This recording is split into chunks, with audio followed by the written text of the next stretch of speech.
interview, many still see you as in some way involved in the Sushant Singh Rajput suicide case. Are you telling me none of that affects you even in this room? There could be those who will say, but did she really have any role to play in Sushant's suicide?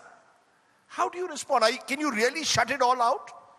Honestly, when I enter a room, I can see it in people's faces. I can see some people thinking, maybe she's done something. I can see some people looking at me with pity, hi bichari, kaise zinda hai.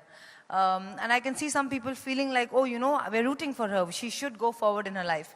And I can kind of hear their thoughts. Even when I have these conversations with people, I can hear what they're saying in their mind. Sometimes they're looking at me and thinking that she doesn't seem like a criminal. And I can feel that thought. But at the same time, does it matter to me? Absolutely not. And Rajdeep, actually didn't have a choice in that matter. Because if it mattered to me, then I wouldn't have been able to sit here even today. I wouldn't have been able to walk from my house to my car and come here, dress up and sit in front of an audience and talk to a journalist. A good journalist, but a journalist, right? I wouldn't have been able to do that. I would have been taken under by anxiety, PTSD, which is post-traumatic stress disorder for people who don't know. And I would have constantly overthink what people are thinking about me. Are you telling me that all those words that were used against you at the time, chudail hai, black magic kiya hoga Sushant par, are you telling me none of that has had any impact on you, hasn't scarred you in some way? I kind of like the name Chudail. I think it's interesting. I think back in the day, who was a witch?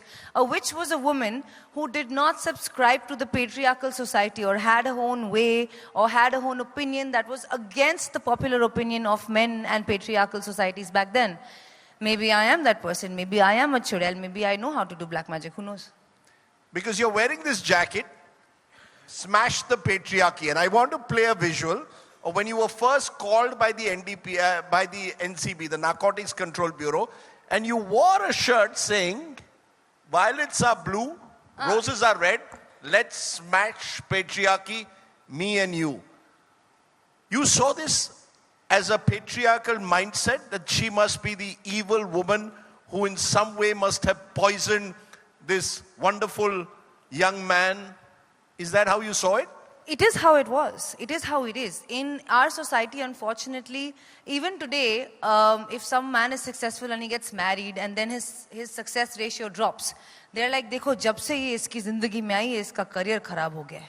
If he starts drinking too much, they're like, oh, जब से इसकी शादी हुई है, बहुत दारू P रहा है. As if the man had no identity of his own before a woman. Men in India most definitely don't listen to their wives or girlfriends.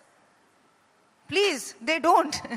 And if they were, then it would have been a much better society, let me promise you that. You know what the truth is? The truth is that mental health is not understood in this country at all. We are taking strides, and I'm happy that the youth is now talking about it, and India is moving forward in understanding mental health. But when someone who's famous has a mental health condition, people don't understand. They are like, he has fame, he has success, why is he depressed? I don't understand. Because the fact of the matter is, people are working their entire lives struggling for what? Two things, fame and money.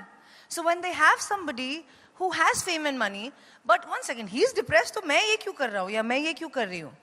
That's what doesn't sit well with people. So mental health is completely misunderstood, or is slowly getting understood, I would like to say. And because of which, it's very difficult for people to consume or digest the fact that someone who's rich and successful and famous could be mentally affected, could be depressed.